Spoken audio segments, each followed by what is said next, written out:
കഥാപാത്രം ആവശ്യപ്പെട്ടതുകൊണ്ട് മാത്രമാണ് ഓട്ടോരാജയിൽ item dance ചെയ്തതെന്ന് നടി ഭാമ.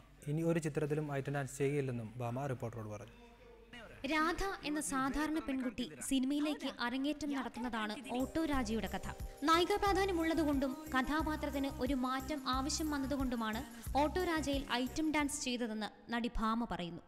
ഒരു ഹീറോയിൻ ഓറിയൻറ്റഡ് സബ്ജക്റ്റാണ്. എനിക്ക് തോന്നുന്ന കന്നഡയിലെ ഒരു നല്ല ആർട്ടിസ്റ്റാണ് ഗണേശ. അവർ പോലും ഒരു സപ്പോർട്ടിങ് ക്യാരക്ടർ മാത്രമാണ് അതിൽ ചെയ്തിട്ടുള്ളത്.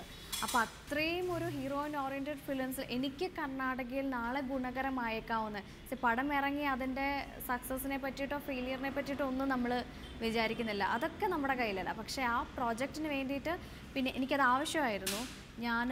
എനിക്കിപ്പോഴും ഒരു പ്രൗഡ് തോന്നുന്ന ഒരു കാര്യം, ഞാനൊരിക്കലും ഒരു സാധാരണ ഫിലിമിൽ പോയിട്ട് ഹീറോയിന് 10 സീനും അല്ലെങ്കിൽ ഹീറോയിന് ഒരു 5 മാസ് സോങ്സ് ഒക്കെ ഉള്ളൊരു ഫിലിമിൽ പോയിട്ട് ഒരിക്കലും ഞാൻ ചെയ്തിട്ടില്ല.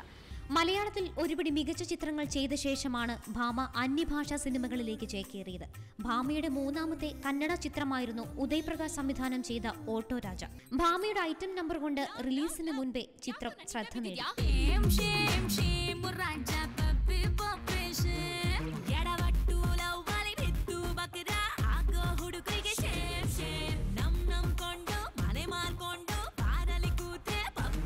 കന്നഡയിൽ നായിക സാന്നിധ്യം ഉറപ്പിക്കാൻ ഓട്ടോരാജ സഹായിച്ചു.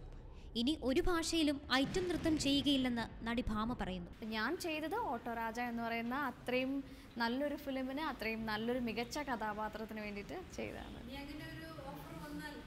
ഉണ്ടാവില്ലായിരിക്കും, മിക്കവാറും ഉണ്ടാവില്ലായിരിക്കും. തമിഴിലും ഇംഗ്ലീഷിലുമായി പുറത്തിറങ്ങുന്ന ശ്രീനിവാസൻ രാമാനുജനാണ് ഭാമയുടെ പുതിയ ചിത്രം. തമിഴിലും ഇംഗ്ലീഷിലുമാണ് ഫിലിം എടുക്കുന്നത്. അപ്പോൾ അതെന്നെ സംബന്ധിച്ച് എൻ്റെ ഒരു കരിയറിൽ തന്നെ ഒരു ഭയങ്കര ഒരു മൈൽ സ്റ്റോൺ ആയേക്കാവുന്ന ഒരു ഫിലിം ആയേക്കാം. കാരണം പിന്നെ ഇതുവരെയുള്ള അറിവ് വെച്ചിട്ട് ഈ മലയാള സിനിമയിൽ നിന്ന് ഒരു ഇപ്പം എല്ലാവരും പറഞ്ഞത് വെച്ചിട്ട് ശരിയാണെങ്കിൽ മലയാളത്തിൽ നിന്ന് ഒരു ഹീറോയിന് ഇംഗ്ലീഷിൽ പോയി ചെയ്യുന്നത് അങ്ങനെ ഒരു ഭാഗ്യം എനിക്ക് കിട്ടിയിട്ടുണ്ട്. മലയാളത്തിലും ഒരുപിടി ചിത്രങ്ങൾ ഭാമയുടേതായി പുറത്തിറങ്ങുന്നുണ്ട്. Entertainment desk reporter.